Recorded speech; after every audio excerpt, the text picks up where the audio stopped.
أعوذ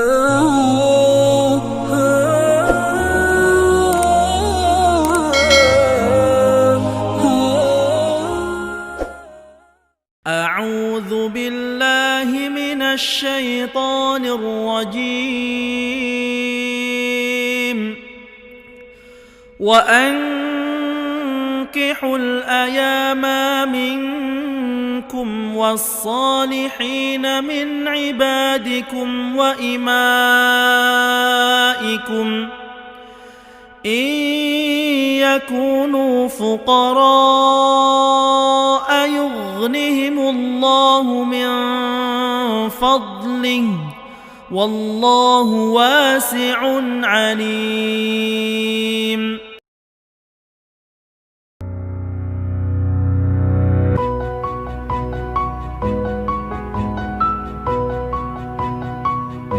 Karena Rasulullah SAW ya'muruna bil ba'ati wa yanha anit tabattuli nahyan syadida wa yaqulu tazawwajul waludal wadudu tazawwajul waludal waduda fa inni mukathirum bikumul anbiya yaumal qiyamah.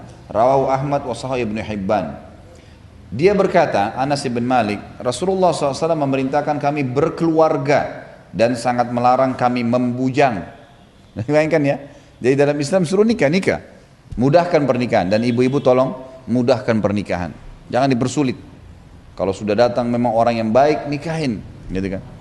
Itu dimudahkan. Jangan terlalu banyak pertimbangan yang membuat anak kita nanti hanya melampiaskan pada hal yang haram. Banyak orang tua nolak, maksain keinginannya, akhirnya anak-anaknya hamil dulu di luar nikah. Kenapa hamil di luar nikah? Orang tua saya nggak setuju, gitu kan?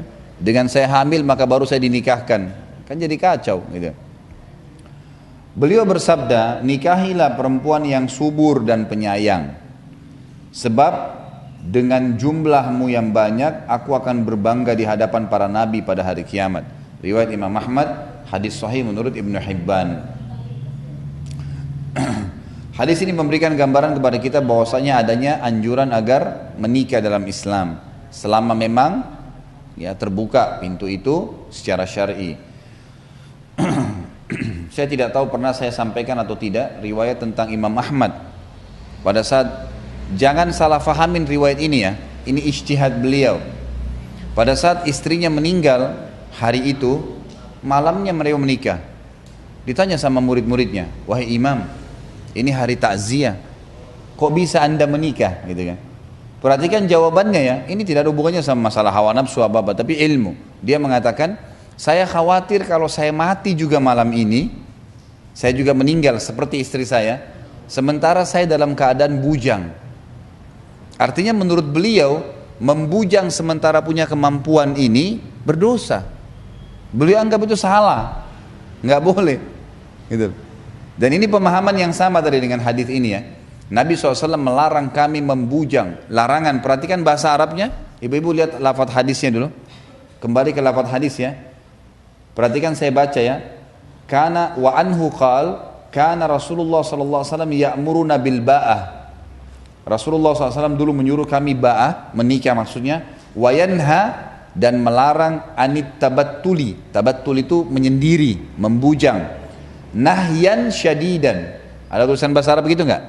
Nahyan artinya larangan, syadidan itu larangan yang sangat keras.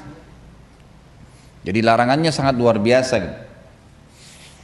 Kemudian pelajaran yang kedua dari hadis ini, disuruh setiap laki-laki menikah dengan wanita yang subur dan penyayang.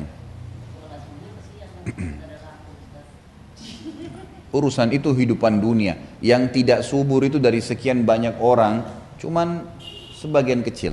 Umumnya wanita itu subur, umumnya, karena Allah jadikan kelangsungan kehidupan manusia dari mana? Dari wanita yang hamil. Ada, tapi itu seperti misalnya ada orang lahir tapi cacat, itu ada tapi sedikit.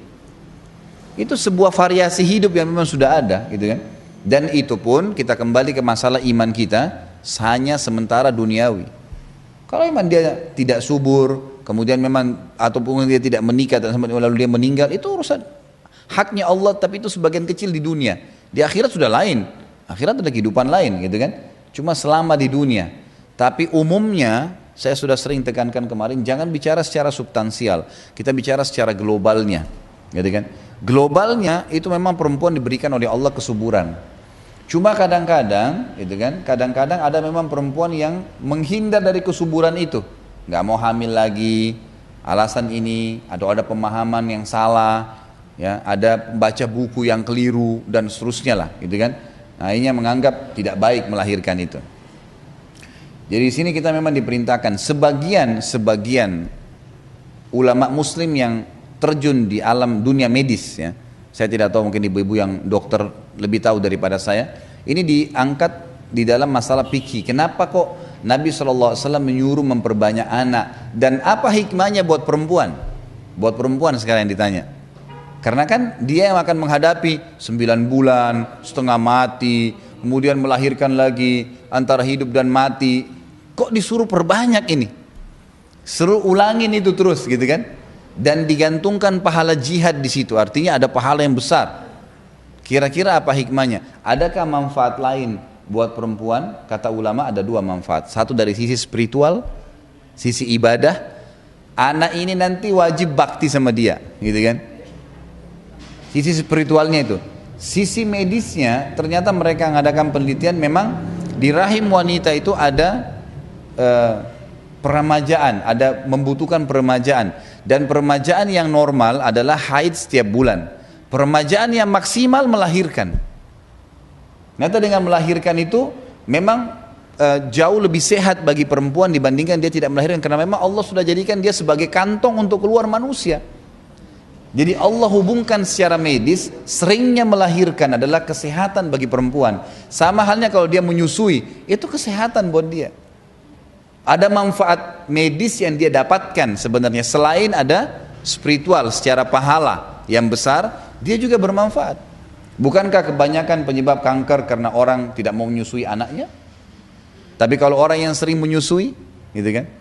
Sering menyusui, jadi ada peremajaan di payudara, sehingga memang tidak banyak perempuan mengeluh karena jatuh payudaranya karena ini. Bedakan dengan orang yang sering menyusui, itu jauh dari mereka seperti itu. Seringnya melahirkan itu justru akan membuat peremajaan di rahim dia, kesehatan buat dia. Subhanallah, saya punya kakak ipar di Surabaya,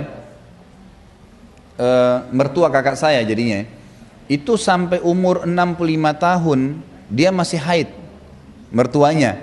Dan dia meninggal kemarin umur sekitar 90 tahun ya.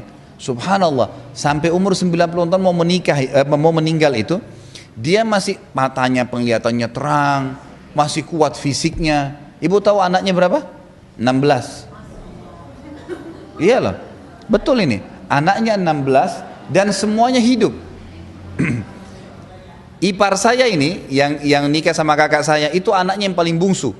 Anaknya yang paling bungsu sekarang umurnya mungkin 55 tahun. Dia baru meninggal sekitar 2 tahun yang lalu. Semua anaknya ini yang hidup ini, setiap hari ganti-gantian ke rumahnya, berikan makanan, urus ini, urus itu. Justru ternyata pada saat mereka sudah besar semua ini baru kelihatan nih manfaat-manfaatnya banyak sekali. Tapi yang luar biasa ternyata karena seringnya dia melahirkan, kan dia ini ceritanya datang dari daerah Manado, perkampungan sana, mereka masih tidak tercampur dengan pemikiran. Jadi hamil ya sudah diterima, melahirkan gitu. Jadi anaknya banyak. Ternyata ya, manfaatnya buat dia dari sisi kesehatan itu luar biasa. Pengaruhnya besar sekali kepada kesehatan dia. Pengaruhnya juga dari sisi sosialnya, anak-anaknya yang bakti dengan dia itu. Saya lihat sendiri bagaimana anak-anaknya sampai buat pengajian di rumahnya, rame-rame. Itu banyak sekali manfaatnya. Jadi Allah Subhanahu wa ta'ala tidak hanya spontan memberikan perempuan supaya melahirkan tanpa ada balasan. Ada balasan pahala besar, dan ternyata dari sisi kesehatan juga Allah berikan. Ya, dari dialah keluar anak-anak, bukan dari laki-laki gitu kan. Kalau bisa diselang-selingkan tidak ada masalah, setahun si laki-laki, setahun si perempuan melahirkan, ini enggak gitu kan. Memang pada dia.